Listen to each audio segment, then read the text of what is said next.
अब तुम आग में घी मत डालो। मैंने आग में घी नहीं डाला। क्यों आग में घी डाल रहे हो? क्या वो आग में घी डाल रहा था? गाइस, ये ऐसे सेंटेंसेस होते हैं जो हमें रोज़ लाइफ में कभी ना कभी यूज़ करना पड़ता है। इस प्रकार के सेंटेंसेस को हम इंग्लिश में कैसे कहेंगे जहाँ पर हम फ्रेजेस करते हैं आग में घी डालना। आग में घी डालना इसे हम इंग्लिश में कहते हैं add fuel to the fire. Add fuel to the fire. चलिए इसका कंप्लीट स्ट्रक्चर देख लेते हैं।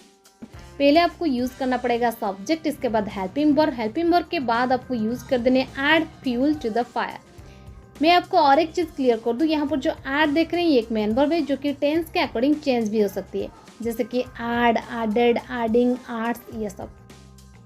चलिए कुछ एग्जांपल्स लेते हैं ताकि आपको ये स्ट्रक्चर और अच्छे से क्लियर हो जाए। मैंने आग में घी नहीं डाला। I didn't add fuel to the fire. I didn't add fuel to the fire. क्यों आग में घी डाल रहे हो?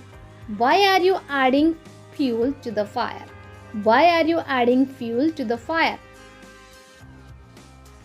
वे आग में घी डाल करती थी। She used to add fuel to the fire. She used to add fuel to the fire.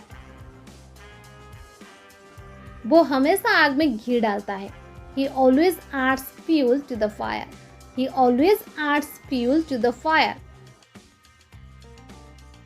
उसे आग में घी डालना नहीं चाहिए था। He should not have added fuel to the fire. He should not have added fuel to the fire. अब तुम आग में घी मत डालो। Don't add fuel to the fire now. Don't add fuel to the fire now. हम आग में घी नहीं डालना चाहते। We don't want to add fuel to the fire. We don't want to add fuel to the fire.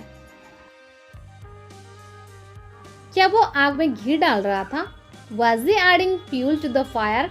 Was he adding fuel to the fire? उसके रिश्तेदारों ने आग में घी डाल दिया। His relatives added fuel to the fire. His relatives added fuel to the fire.